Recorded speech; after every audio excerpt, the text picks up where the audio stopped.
And here we go again. Another year in the books, another birthday to celebrate, another trip around the sun. Holy cow. So I started doing these many years ago at this point, just talking about what I've learned over the past year. And the good news is I continue to learn new things. So I continue to do this episode, but briefly, it's inspired by a series that Esquire magazine used to do, and perhaps they still do, entitled What I've Learned. And it's an exceptional series, lots of fun stuff, lots of very valuable stuff that really well known people, famous people, great contributors have shared over the years. So I think it's a fun thing to do. I encourage everybody to do it, to be reflective and to constantly be thinking about, is this a new thing that I actually did learn, not just some trivial new piece of information, but a new actual piece of learning. And I started to just make notes and send myself messages over the years so that I'm not having to try to remember what I may have learned, 11, 12 months ago, because that's probably not going to work. Just because I learned several years ago that if I do not write things down, my mind is not the steel trap that it was perhaps at one time. So, a lot of good stuff this year, and some funny stuff, some really serious stuff, and that's kind of how stuff goes. So, I am turning 47 years old, and while I've been probably over the midpoint now for several years from a life expectancy standpoint, I feel like this year I feel like I'm sort of right at that midpoint, which is really a great thing. It is a great thing. And while I can't see anything, I feel like my vision is better than it ever has been. So if you really want to stop me dead in my tracks, hand me a menu in a dark restaurant and ask me to read some of it, and I'd just be unable to do that.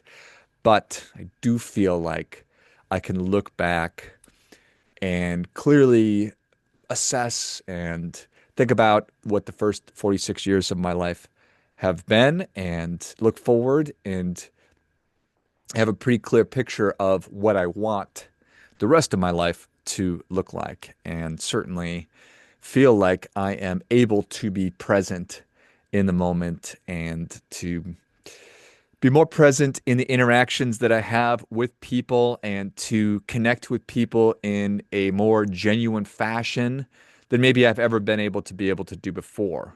And I think that that's obviously a really good thing. I think it's an exciting thing. On the topic of time, this is something I've been thinking a fair amount about as of late. And I saw a YouTube video with a lady talking about what she referred to as African time. And she was somebody who lived in Africa, so she's an African, um, and just talking about how sort of illuminating that the way that the culture she was referencing, how they view the future and the past and just time in general, is so different from the way that I did. And it's one of those things that just you sort of assume that everybody interacts with the world in similar ways with clear preferences, but that the way that she was describing African time was just totally different, which is super cool. And I'm not making any kind of a value judgment necessarily, um, because everybody's free to view the world through their own eyes and make their own kinds of decisions. So I thought that was really interesting. I haven't, it's not fully formed. It is it's just something that I've learned. So there's that. Speaking of time, you remember when you would get sick and you'd stay home from school. And if you were around my age, you would watch The Price is Right. And maybe there were some cartoons on. Probably not, though. But then invariably, if you were still watching TV when Price is Right was over, that's when the soap operas started. And I remember watching The Young and the Restless and watching Victor Newman and these other, characters. And that seems like that was a really long time ago, like at least 40 years ago. And I was at the gym and I look up at the TV and there's The Young and the Restless and there's Victor Newman looking identical to what he looked like 40 years ago. And I turned to somebody, I'm like, is this airing? And sure enough, Young and the Restless is still on TV. And I researched it. It started, or they've aired 13,000 episodes. That's crazy. And they renewed the show through 2028. So it's incredible. Uh, Ava Longoria, David Hasselhoff, Tom Selleck, Paul Walker, Shamar Moore, they all got their start there. So it's extraordinary. Extraordinary. Congratulations to the Young and the Restless. I'm going to shut up about how many podcast episodes that I've done until I get to 13,000. So I don't think that that's going to happen. But you never know. So thought that was interesting. I learned that this year. I don't know if you were aware of that or not, but wrap your brain around that. Something else I learned, I still cry when I read I Love You Forever. I just tested this the other night. My baby, she's 2.5. She grabs a book and asks me to read it, and she grabbed I Love You Forever, and I was like, oh no, I can't. I'm not going to be able to read this book. And just thinking about it, oh my goodness. It's such a dear, dear, dear book, but it just cuts right to the core, man. So I don't know what that says about me, that I cry every time I read it. It says that I'm a human being, for gosh sakes. I don't know how you can just read that thing and just not be moved. So I'm trying to choke through it and hold back tears so my baby doesn't think that something's wrong. But it's so funny.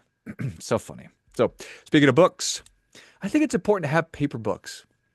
It is important to have paper books. You know, that saying that history is written by the winners. Well, the last couple of years, probably the last 5, 6 years, has taught me that that's true for sure. It's like you can hear something, but it takes really something close to you to really drive it home.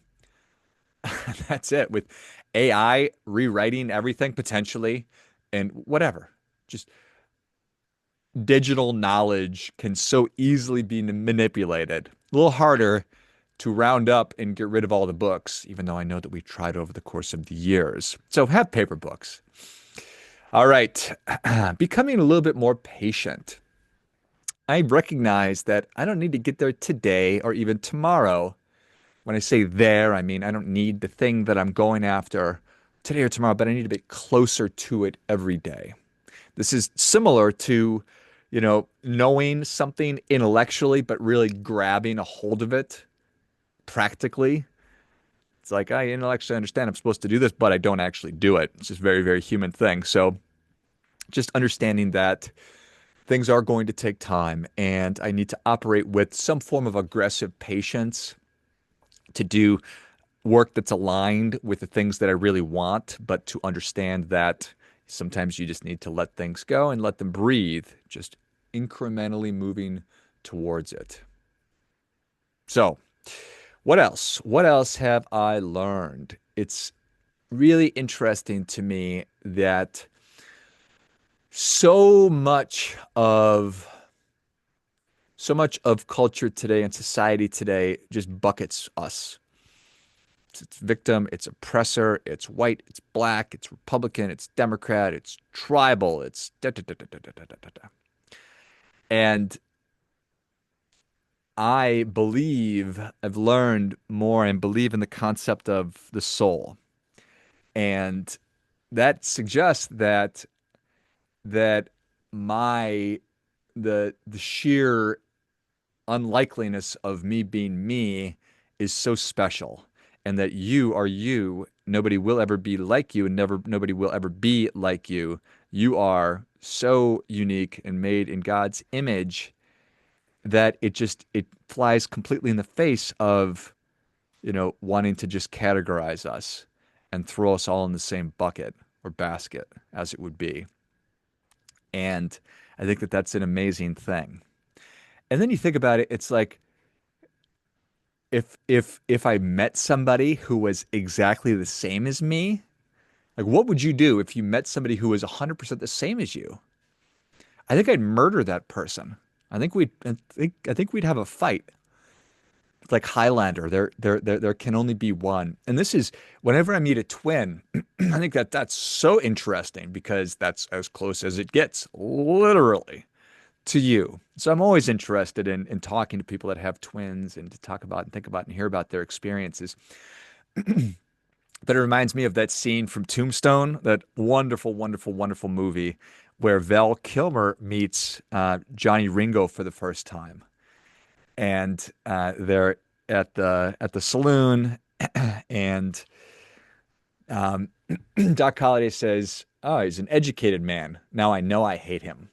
So it just they're more similar than they are different. And interestingly enough, when I think that people are really, really similar to you, that's when there's more conflict versus I don't really have necessarily conflict with people who are very different than me. This is just my perspective on it because I'm just fascinating. I'm so interested to learn and to hear and to get to know somebody who's very different than I am. Like, why would I want to just hang out with somebody who's the same as me? I think that that's where so much of of popular discourse these days misses the whole point. That diversity really ought to be our strength. It isn't really though, and it's not what people are telling us or trying to feed us, but it really is. I mean, I want to be around people that have different opinions and different backgrounds and different perspectives and different everything. And that's how we learn from each other. And that's how we can trade best practices and learn about how different experiences have shaped and molded and lessons learned. That's the whole purpose of all this. So, interesting. So, I was just thinking about this. We're all familiar with the book Man's Search for Meaning. And it made me think, well, it's man's search for relevance as well, and human beings' search for relevance. And I think that a lot of the time when we are going through our really productive years, sort of on the ascent, that's where we're really looking for meaning. And as we're going down the other side of the mountain, sort of the autumn and winter of life, as we move towards our inevitable death, that's really more, yeah, of course there's meaning to be found there. But I think it's a lot of relevance because I want to maintain relevance, even if I'm not in the mix from a professional standpoint or pushing as hard as I am today. I still want to be relevant. I don't want to be the old guy just who gets put in the corner of the room and put a blanket over me and I sort of just sit there with my mouth open, catching flies, staring at a TV or something like that. Um, and I don't want my kids to tell their kids, go give Grandpa George a hug and a kiss. And they don't want to because I'm just sort of a lump. I'm not interested in that. I'm interested in maintaining my relevance. And I want my grandkids and my kids and whoever else to want to be engaged with me. And so, how do I do that? How do I assemble? How do I prepare for that? How do I maintain my relevance every year and particularly as we get older? I think it's important to plan for these things and to be thinking about them. Let's see. The problem with echo chambers is that they leave you sheltered and coddled. And I think that those are certainly counterproductive things. It's like an echo chamber is like a zero gravity environment where, again, we're all the same. We're all talking about the same stuff. And so, therefore, whenever you are in a zero gravity environment, astronauts, when they go into space for too long, and we had those poor astronauts who were stuck in space for a really long time earlier this year. I mean, you lose bone density, the shape of your head changes. It's your muscles deteriorate because you are literally in just a zero um, gravity environment. So that's the problem with echo chambers. That's the problem with just talking to people that are the same as you. It is a form of masturbation to a degree. All right, I learned that I am in some ways a really terrible dad. We've got we've got this room where a lot of my kids' toys are in, and we've got this sort of a cabinet or a closet. And my son Jack, he says, "Hey, can you get me the vampire car?" And I'm looking at him, I'm looking at the toys. I said, "Oh, you mean the Batmobile?"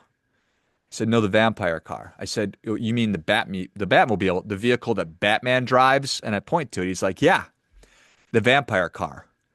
He's like, okay, stop trying to fight. Stop trying to fight downtown, man. Stop trying to outthink the child. It is the vampire car. So there you go.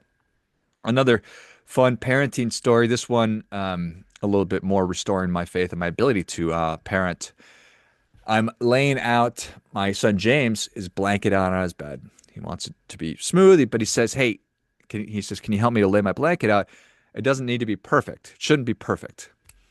And I just cracked the biggest smile and I said, "Buddy, you're in luck. I'm awesome at doing things that aren't perfect." So that is the truth. I am pretty awesome at doing things imperfectly. I am a practitioner in the idea that you don't want to let perfection be the enemy of good. I've seen that go sideways too many times. But yeah, I'm awesome at doing things that aren't perfect. This year I figured out, or learned, I think I figured it out, that when you go to a party for grown-ups and they've got the photo shoot kind of thing set up, it's a backdrop, maybe it has the name of the event, and they've got props. Those are the adult version of participation trophies. Yep. Those photo shoots at parties are the adult version of participation trophies. I like that one. I also learned, and this is, again, I need to be reminded more than I need to be sort of instructed, that things change so fast. Things change so fast. I mean, my goodness, look at the world of politics and the election and everything that's happened with the country. It's changing so quickly, so fast. And I remembered the first time that I heard the term microaggression and trigger warnings. And it was probably it's probably 2015, maybe even earlier than that. But I was talking to an undergraduate member at that time of my fraternity. I was an alumni and I was the president of the Alumni Association. And Ben was telling me about how they were having notices about trigger warnings and microaggressions at his school. And I just remember thinking, that is the dumbest thing I've ever heard.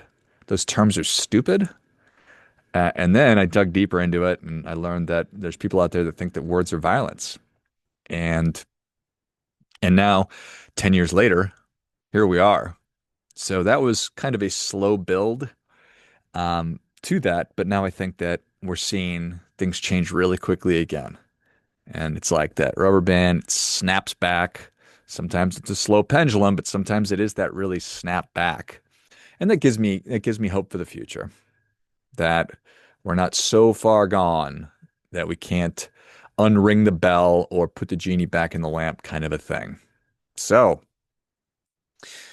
I embrace and accept that I owe a great debt. I owe a great debt to those who have come before me, to those who cannot, to my Creator. I believe that I have blood on my hands that cannot be washed away, that needs to be repaid. And that debt is what I owe.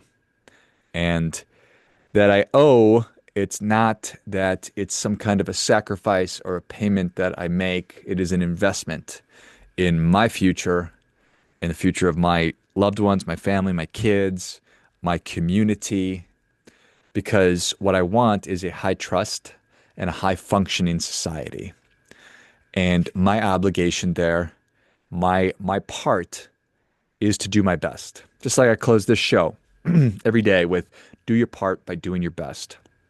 And it's the truth because we all have a debt that must be paid. And the payment of that debt is an investment. It's an investment in your future, but it's also an investment in my future and my children's future and my grandchildren's future, my great grandchildren's future. And if we hope to have futures for all of those people, we must all own up and pay our debt. And we must do it every day. And I learned and recognize that the responsibility of personal responsibility is enormous. Carrying that debt with you, carrying that obligation, and owning it and say, yes, I will pay my debt. I will honor the debt that I have. I will be personally responsible. It's giant and it's everything. This year I learned that I like off-sized things. I like big silverware. I like that a lot. I like a tiny cup. It's fun. It's fun. I like great big chairs, and I also like tiny chairs. Appreciate a little table, also appreciate a giant table. I like a small swimming pool, but I also like huge pools. So, big men, big women, small men, small women, these are all great things. All great things. I realized that just about anything is possible slash tolerable while holding a glass of wine. I believe that I could have really crushed math and science in high school if next to my little desk or sitting on my little desk or big desk or a glass of wine. Hmm. It's impossible to know, but I posit that that would have been the case. I would have dominated in Mr. Johnson's geometry or physics class. It was chemistry. Ninth grade chemistry was talk about time going slowly. Like I swear to God, the frickin' clock in Mr. Johnson's ninth grade chemistry class didn't effing move ever. I'd sit there with my friend Halima and we'd sit next to each other and we'd just be like, "Oh, you effing kidding me? How is time? How is time stopped?" And maybe that was a function of chemistry. I don't know. I don't know anything about chemistry because it sucked because I didn't have any wine. Speaking of drinking, iced tea and vodka is awesome. It's awesome. What a combination. I had no idea. None. Do you know that? Well, if you're a fan of, just try it. Obviously, if you don't drink, then don't do that. I learned that little girls, my daughter specifically, are the sweetest beings on planet Earth. Oh my goodness. I've gotten more hugs in the last 2.5 years than I've gotten in 9 years between my two boys. My little girl is so sweet, such a sweetie. I've I've enjoyed so much picking up all my kids from daycare. It's awesome. And before I had kids, it's not that I didn't like kids, but I didn't, I'm not a weirdo. I was just a young man and I just didn't feel the necessary to spend time with children. It's a smart thing. It's a smart thing that everybody should do. But now that I have kids, I think all kids are great. And so it's the best to be able to walk into their room and to sort of chop it up with the other kids, and they're all really sweet and they're excited when a big person comes in and they want to show you stuff and say hi, and it's just the best. So, and last night I was sitting on the couch with my oldest James and baby. The baby was just running around everywhere and just having the best time. And I told James it's sad that she's getting so big because then she won't be a baby anymore. And that's sad because having babies around is just such a blessing and a joyous thing. So it's going to be sad when she grows up, but that's all going to be wonderful. It's all going to be wonderful things as well. So I've learned, I think I put my finger on what it means to actually let things come to you. I'm really fond of saying that I'm a human doing, and even more fond of saying that my spirit animal is a beaver, and that's simply because there's no sentiment with beavers. They just acquire wood and they build dams. That's their MO. That is what they do. You could throw a beaver in Times Square. You know what he's going to do? He's going to build a dam. That's just how it's going to go. But so I think that I'm starting to lean or to appreciate what it's going to mean to be a human being, and I'm progressing more towards that, which I think is a positive thing. All that being said, I'm probably going to be 85 years old with a giant chip on my shoulder, probably still. And probably hope that that's the case. That'll help me maintain my relevance, like I was talking about a minute ago. I had a thought. I thought, what is it that when I look upon it makes me the happiest? Is there an item that when I look at it makes me really happy? And I realized that it's the Home Depot bucket. the 5 gallon orange Home Depot bucket in my garage that houses all of our beach tools.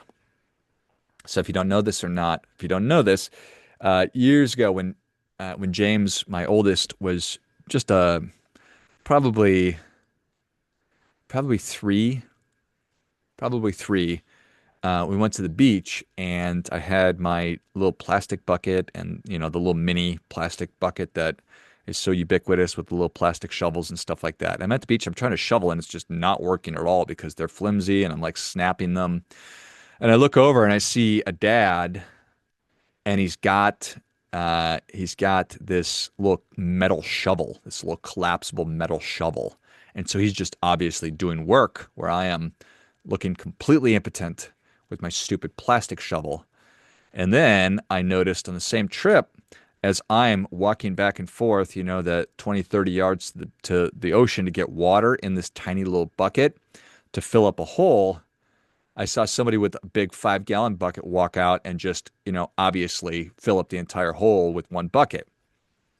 And I learned then just how important that was. So that Home Depot bucket has been a constant companion on every beach trip ever since. And we've slowly but surely been adding to the bucket new tools, new implements for having just an awesome time at the beach and for digging giant holes, which is without question one of my favorite things in the whole world to do.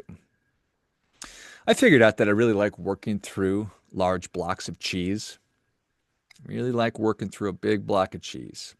And I would not feel bad or be mad about being known that that's something that I do. There's George.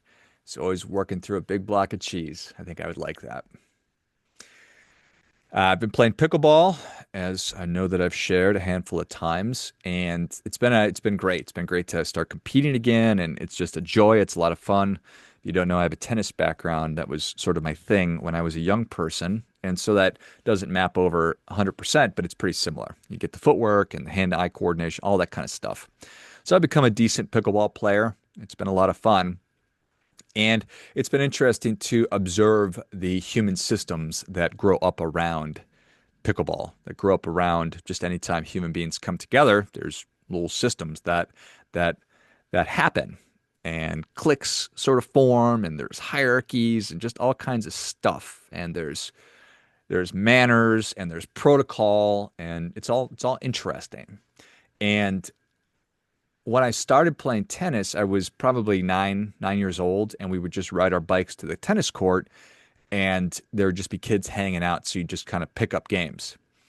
That did not last probably past the age of 12 or 13, because then you'd make games. And so you'd show up and it was more organized. I guess that's maybe the term. And as an adult, when I would play tennis, I would never dream of just showing up to the court and and trying to have a game. But that's exactly what happens with pickleball. There's a great culture of just dropping in and putting your paddle in a rack. And then when there's four and there's an open court, the four people go and play together. So that's pretty cool. But that also, pardon me, that also creates sometimes a little bit of tension. And that's the unique human system, or rather, the obvious human system, which always forms. Um, So there's some conflict that will happen, and some people want to play together, other people don't want to play together. Some people understand sort of the rules, and some people have no idea. So, and you combine that with the finite nature of time and energy, and it just leads to some interesting things sometimes. So I haven't done a good job sort of explaining that, but just recognizing that anytime human beings come together, and you hear stories about sort of weird surfer culture, people getting into fights. It doesn't get that extreme on the pickleball court. Not always, sometimes. But it's just really interesting. It's really interesting to observe it firsthand. So, all right. Couple more. These are going to be the heaviest ones. So I figured out that I love Tim Tebow. I just love Tim Tebow. My favorite NFL season ever was, without question, the year that he was the quarterback for the Broncos, and they made the playoffs and they beat the Steelers in the first round. Incredible. And just the fervor around the guy was extraordinary. It was extraordinary. And it was must-see TV for me. I appreciate he wasn't very good at football, but that wasn't why I love him. I mean, Tim Tebow is one of the most authentic and genuine people that are out there. And he was an absolute and is an absolute picture of virtue. He is the practice of virtue.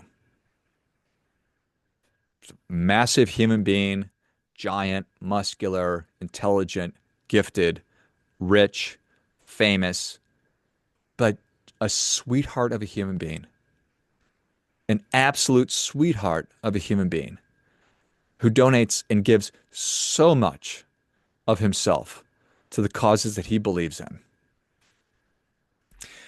And that is the same reason that I fell in love with Charlie Kirk, because I saw the same things in Charlie as I do in Tim. They are, I don't know them, but I perceive that they are the personification of living a virtuous, Christ-like life. So it's incredible. And I've learned how much I value that. I've learned more about virtue in this past year than I ever did before. And that's like, I understand intellectually what virtue is, but then how do you actually put it to work in your life and to live it?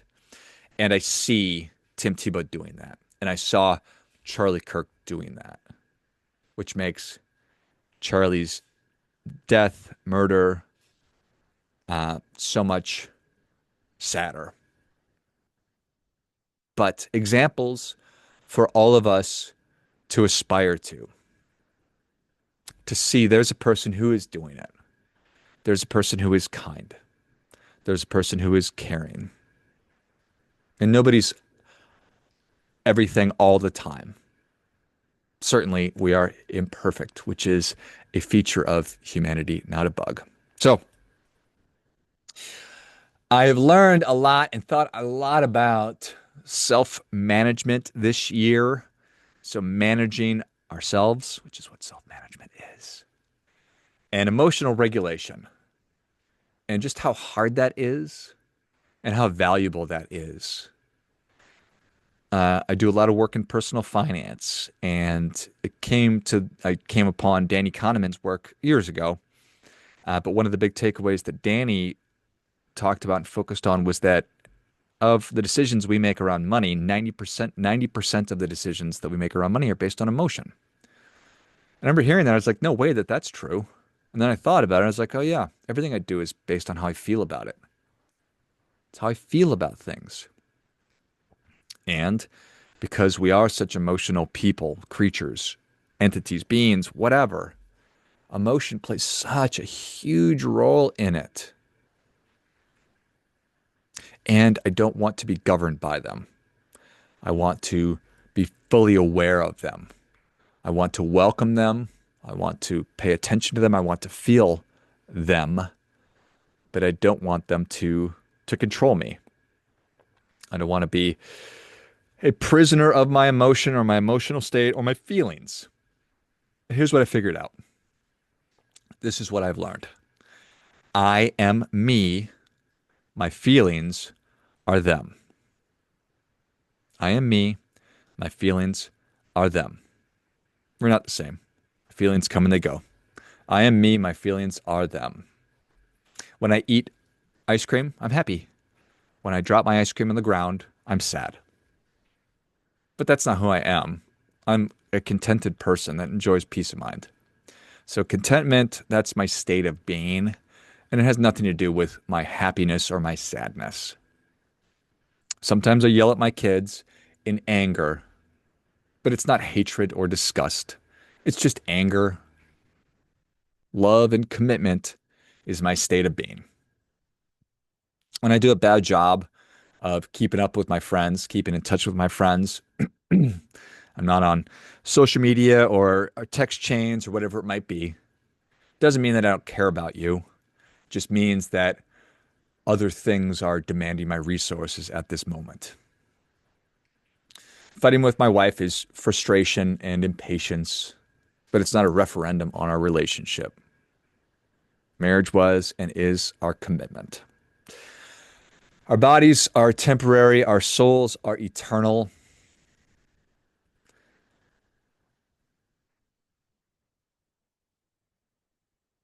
I'm always going to be your friend,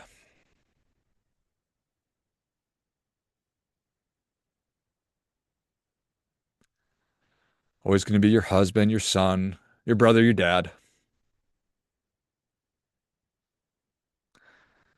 I love and care for you and always will be there for you, always.